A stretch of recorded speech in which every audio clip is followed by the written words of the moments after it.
So ഇന്നാണ് വിയറ്റ്നാമിലെ last day. ഇന്ന് പോകുന്നത് നിൻബിനിലേക്കാണ്.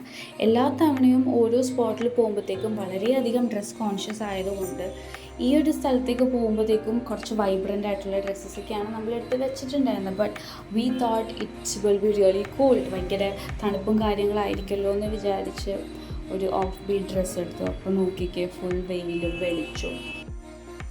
അപ്പോൾ നമ്മൾ ഫസ്റ്റ് പ്ലേസ് ആയിട്ട് എത്തിയത് ഒരു അമ്പലം അല്ലെങ്കിൽ ഒരു ചെറിയൊരു കൊട്ടാരം എന്നൊക്കെ പറയാം. സോ ഞാൻ പറഞ്ഞില്ലേ, വിയറ്റ്നാം ഇസ് ഓൾ അബൌട്ട് ഇങ്ങനെ അമ്പലങ്ങൾ, ബുദ്ധിസം, അവരുടെ ആചാരങ്ങൾ അങ്ങനെയൊക്കെയാണ്. സോ അതിലെ ഫസ്റ്റ് സ്ഥലത്താണ് ഇപ്പോൾ നമ്മൾ എത്തിയിട്ടുള്ളത്. ആൻഡ് ഇവിടെ നിന്ന് ഞങ്ങൾ പോയത് വേറെ ഒരു അടിപൊളി പ്ലേസിലായിരുന്നു. ഒരുപാട് ആക്ടിവിറ്റീസ്, ഒരുപാട് മീൻസ് ലൈക്ക് വാട്ടർ ആക്ടിവിറ്റീസ് ഉള്ള ഒരു സ്പേസിലേക്കാണ് നമ്മൾ എത്തിയത്.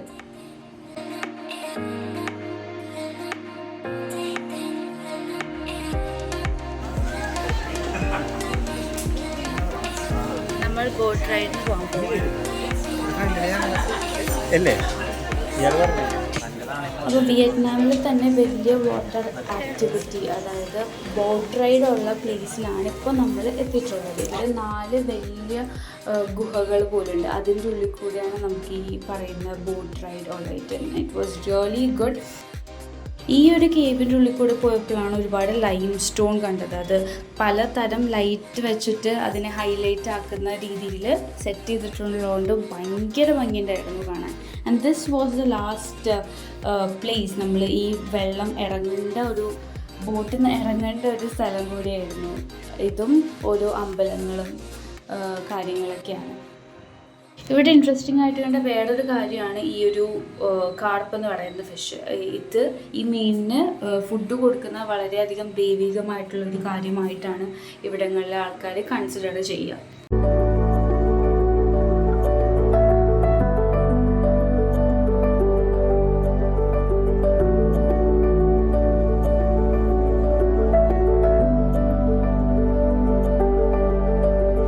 അവിടെ നിന്ന് പിന്നെ നമ്മൾ പോയതൊരു വലിയ മലയിലേക്കാണ്. ഡ്രാഗൺ മൗണ്ടൻ എന്ന് പറയും. ഡ്രാഗൺ മൗണ്ടനിലേക്കാണ് പോയത്. The climb was really hard, പക്ഷേ it was worth the view. ഭയങ്കര ഭംഗിയുണ്ടായിരുന്നു താഴേക്ക് കാണാൻ. ആൻഡ് അതിൻ്റെ താഴെ ഏരിയ ആണ്. അത് ഫുൾ ഇങ്ങനെ ലോട്ടസ് ഉള്ള ഒരു വലിയൊരു സ്പേസാണ്.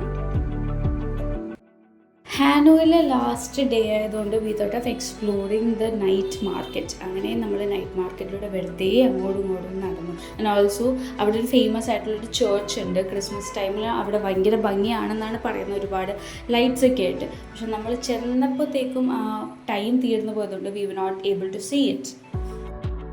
And that was the end of our Vietnam trip. ഭയങ്കര രസമുള്ള, ഒരുപാട് ആൾക്കാരെ മീറ്റ് ചെയ്യാനും കൾച്ചർ മനസ്സിലാക്കാനും പറ്റിയ അടിപൊളി ഒരു ട്രിപ്പായിരുന്നു. And will never forget it.